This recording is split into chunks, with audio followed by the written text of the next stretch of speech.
নমস্কাৰ গল্প শুনোৱা সকলে স্বাগতম জনাইছোঁ আজি এই উৰুকাৰ প্ৰাকখনত আপোনালোকলৈ আগবঢ়াইছোঁ নিৰুদেৱী ৰচিত এটি গল্প সপোন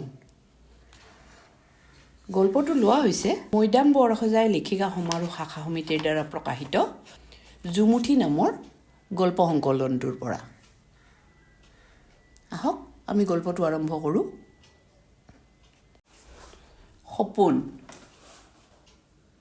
ৰুনুমি খৰধৰকৈ ঘৰমুৱা হৈছে বেলি মূৰৰ ওপৰ পাবৰে হ'ল পুমহীয়া ঠাণ্ডাটো তাইৰ গৰম লাগিল তাই বাটে বাটে ভাবি আহিছে ঘৰলৈ গৈয়ে আগতে দোকানলৈ যাব গা ধুবলৈ গ'লে দেৰিয়ে হ'ব দুপৰীয়া দোকানীয়ে দোকান বন্ধ কৰিব তাই দেৰি কৰিব লাগিলে দুপৰীয়া আটাইকেইটাই লঘোণে থাকিব লাগিব ঘৰত চাউল এটাও নাই ফোপাই জোপাই ৰুনুমি আহিয়েই ঘৰৰ চালপীৰাত পাৰি থোৱা কেঁথাখন দাঙি চালে কেঁথাৰ তলখন উদং তাইৰ ঠিক মনত আছে কালি কামৰ পৰা আহি তাই কেঁথাৰ তলতে সুমুৱাই থৈছিল তথাপিও তাই ঘৰৰ আটাইবোৰ বস্তু ওলট পালট কৰি চালে তাই বিচৰা বস্তুটো ক'তো নাই তাইৰ নিজৰ ওপৰতে খং উঠিল ক'তনো থলোঁ ৰুমটোৰ ভিতৰতে তাই ঘূৰি ঘূৰি ভৰভৰাবলৈ ধৰিলে ক'ত থলোঁ ক'লৈ যাব পাৰে কিনো হ'ল ভাবি ভাবি নিজৰ চুলিখিনিকে ছিঙিবৰ মন গ'ল খা এতিয়া ক'ৰ পৰা খাওঁ পেটৰ ভোক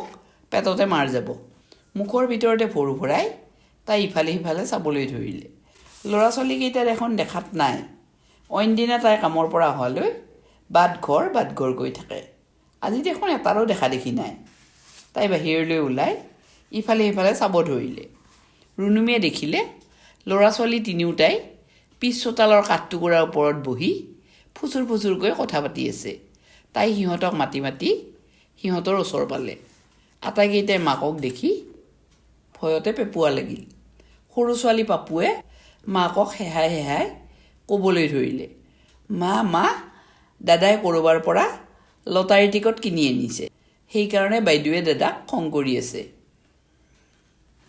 মাকে তেতিয়াহে গম পালে উৰহি গছৰ ওৰ ৰুনুমিয়ে খঙতে টুটুক দুটা থাপৰ মাৰিলে আৰু আটাইকেইটাকে গালি পাৰিবলৈ ধৰিলে মই দেহা মাৰি মাৰি পইচা আনিম আৰু তহঁতে লটাৰী টিকট কিনিবি ঘৰখনত এটা ফুটা কঢ়িও নাই যোৱাকালি কাকলি বাইদেউহঁতৰ ঘৰৰ ছাদখন চাফা কৰোঁতে তাত ওলোৱা ভঙা প্লাষ্টিক লোহাৰ টুকুৰা আদি বেচি পোৱা টকাকেইটা বাইদেৱে মোক দিছিল কালি সময় নাপালোঁ চাউল আনিবলৈ আজি কামৰ পৰা আহি আনিম বুলি ভাবি থাকোঁতে তহঁতে এইখনহে কৰিলি অথনিৰ পৰা মই ঘৰৰ বস্তুবোৰ ওলট পালট কৰিলোঁ তহঁতে টকা 20টা নি লটাৰী টিকট কিনিলি এতিয়া কি খাওঁ খা বুলি ৰুনুমিয়ে উচাত মাৰি গৈ বেঞ্চখনতে বহি থাকিল গাঁৱৰ ঘৰ এৰি অহা 10 বছৰেই হ'ল সিহঁতৰ দেউতাকে অটোৰিক্সা চলাইছিল দেউতাক থকাত সিহঁতৰ একো কষ্ট হোৱা নাছিল অটোৰিক্সা চলাই পোৱা টকাৰে সিহঁতৰ কোনো অভাৱ নোহোৱাকৈ চলি গৈছিল 2 বছৰৰ আগতে এদিন সিহঁতক অকলশৰীয়া কৰি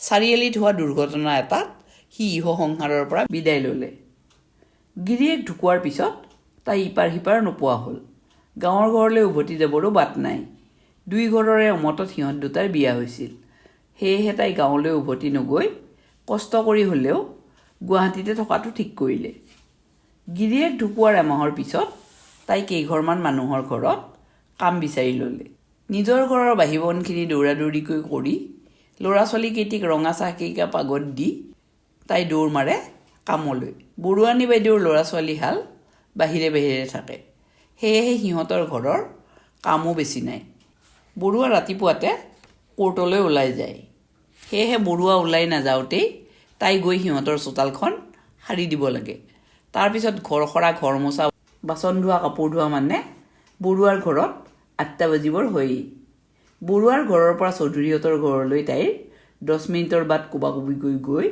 তাই সিহঁতৰ ঘৰৰ কামত হাত দিয়ে চৌধুৰীহঁতৰ ল'ৰা ছোৱালী দুটি সৰু হৈ আছে সিহঁতক মাকে স্কুলত থ'বলৈ যায় ৰুনুমি চৌধুৰীহঁতৰ ঘৰ পোৱাৰ আগতেই ৰিক্সাৱালা আহি ৰৈ থাকে ৰুনুমি অহাৰ লগে লগে তাইৰ হাতত ঘৰখনৰ দায়িত্ব দি চৌধুৰীনী ল'ৰা ছোৱালীহালক থ'বলৈ স্কুললৈ ওলাই যায় চৌধুৰী বেছিভাগ সময় অফিচৰ কামত বাহিৰতে থাকে চৌধুৰীনী স্কুলৰ পৰা আহি পায় মানে ৰুনুমিৰ কাম বনখিনি হয়গৈ চৌধুৰীনী আহি ৰুনুমিৰ সৈতে বহি চাহকাপ খোৱাটো অভ্যাস হৈ গৈছে চৌধুৰীনীৰ সৈতে চাহকাপ খাই কাপলেট দুযোৰ থুই তাই দৌৰা দৌৰিকৈ কাকতিহঁতৰ ঘৰ পাই মানে 10টা বাজিবৰ হয়। কাকতি বাইদেৱে তাইক 10টামান বজাতে আহিবলৈ কয়। ঘৰৰ মানুহবোৰ ভাগে ভাগে ওলাই গ'লেহে কাম কৰাবলৈ ভাল পায়। গোটেই মানুহবোৰ ঘৰত থকাত কাম কৰিলে ইফালৰ পৰা ঘৰটো মচি আহিব, সিফালৰ পৰা আহিল এটাই খচি। এনেকুৱাবিলাক খিচিৰ মিচিৰ কাকতি বাইদেৱে ভাল নাপায়। গোটেইকেইটাই সলাই যোৱা কাপোৰখিনিও একেলগে ধুব পৰা যায়, বাচন বৰ্তনখিনিও একেলগে ওলায়। কাকতি বাইদেউৰ ঘৰৰ কামখিনি কৰি তাই ঘৰ পাই মানে 12টা বাজিবৰ হয়। ল'ৰা ছোৱালীকেইটাই তাই যোৱালৈ আশা পালি ৰৈ থাকে। কাকতি বাইদেউৰ ঘৰত তাইক খাবলৈ দিয়া চিৰাখিনি নাইবা মুড়িখিনি তাই নাখায়, সিহঁতলৈ লৈ যায়। এইকেইদিন তাইৰ ঘৰলৈ অহাত অলপ দেৰি হৈ আছে। মাঘৰ বিহুলৈ বেছি দিন নাই। আটাইকেইঘৰতে লাৰু পিঠা বনোৱাৰ যোজা চলিছে। গতিকে তাইৰো আটাইকেইঘৰতে কাম বাঢ়িছে। তিলখিনি ধুই শুকুৱাই দিয়া, নাৰিকল ৰোকা, উৰালত পিঠাগুড়ি খুন্দি দিয়া, এই আটাইবিলাক কাম বিহুৰ সময়ত তাইৰ ভাগতে পৰে। তাইক সুধি মেলিহে সিহঁত কেইগৰাকীয়ে পিঠাৰ চাউল তিয়ায়। আজিও বৰুৱানীৰ ঘৰত তিল মাহ আদি ধুই মেলি দিয়া বাবে ঘৰ আহি পোৱাত অলপ দেৰিয়েই হ'ল। কালিৰ পৰাই ভাবি আছিলে কালি পুৱা টকা 20টাৰে 1 কিলো চাউল আনিলে সিহঁতৰ যেনে তেনে দুসাঁজ ভাতৰ যোগাৰ হ'ব। কিন্তু টুটুৱে যে টকা 20টা এনেকৈ পানীত পেলাব তাই কেনেকৈ জানে। এতিয়া পইচা বিচাৰি যাবলৈও দেৰি হ'ল। গাটোকে ধুই আহোঁ বুলি ৰুনুমি ঢকুৱাৰ বেৰ দি লোৱা গা ধোৱা ঘৰত সোমাল। ৰুনুমিয়ে গা ধোৱা ঘৰৰ পৰাই তাইৰ ল'ৰা ছোৱালীকেইটাই আলোচনা কৰি থকা শুনিবলৈ পালে। কি কি পুৰস্কাৰ আছে পঢ়ি দে না, বাইদেউক লুকুৱে ক'লে। মই পঢ়ি দিম, তহঁতে শুনিবি। কাগজ টুকুৰা চাই লুকুৱে ক'লে, প্ৰথম পুৰস্কাৰ তেলাল খাহী এটা। তেলাল খাহীৰ নাম শুনি টুটুৰ জিভাৰ পানী পৰিবলৈ ধৰিলে। সি ওঠ চেলেকি ক'ব ধৰিলে, বাইদেউ আমি যদি তেজাল খাহীটো পাওঁ তোৰ বিয়ালৈ থৈ দিম। আমাৰ কাষৰ যে বুবু দাদাহঁতৰ বাইদেউৰ বিয়াত দৰা ঘৰক খাহীৰ মাংসৰে ভাত খুৱাইছিল, আমি তোৰ বিয়াত দৰাৰ ঘৰৰ মানুহক খাহীৰ মাংসৰে ভাত খুৱাম। লটাৰীত পোৱা খাহীটো থৈ নিদিলে পিছত কোনে কিনি আনিব। টুটুৰ কথা শুনি সৰু ছোৱালী পাপুৱে ক'লে, আমাৰ লুকু বাইদেউ বুবু দাদাহঁতৰ বাইদেউৰ সমান হ'লেহে বিয়া দিব পাৰিম, তেতিয়ালৈ খাহীটো মৰি থাকিব। পাপুক টুটুৱে ঠেলা এটা মাৰি ক'লে, এইজনীৰো মুখত যি আহে তাকে বকি থাকিব, ভাল কথা ক'ব নোৱাৰ। লুকুৱে ক'লে, দ্বিতীয় পুৰস্কাৰ এটা পঠা ছাগলী। টুটুৱে ক'লে, আমি যদি পঠাটো পাওঁ তেতিয়া কি কৰিম বাইদেউ। তিনিওটাই ভাবিবলৈ ধৰিলে। এইবাৰ লুকুৱে ক'লে, পঠাটো পালে ইমানখিনি মাংস আমিতো অকলে খাব নোৱাৰিম, কাৰোবাৰ তাত বিক্ৰী কৰি দিম দে। বৰষুণ দিলে যে আমাৰ ঘৰৰ ভিতৰত পানী পৰে, আমি পঠা বিক্ৰী কৰি পোৱা পইচাৰে 3 পাত কিনি লগালে ৰাতি বৰষুণ দিলে আমি আৰু বিচনাৰ পৰা উঠি আহি চুকত বহি থাকিব নলগা হ'ব নহয়। লুকুৱে আকৌ পঢ়িব ধৰিলে। তৃতীয় পুৰস্কাৰ আছে মতা হাঁহ এটা। টুটুৱে টপৰাই মাত লগালে, হাঁহটো পালে আমি বিক্ৰী নকৰোঁ, পাৰিলে নাখাওঁ, আমি হাঁহটো পুহিম। হাঁহটোৱে কণী পাৰিলে আমি কণী খাব পাৰিম।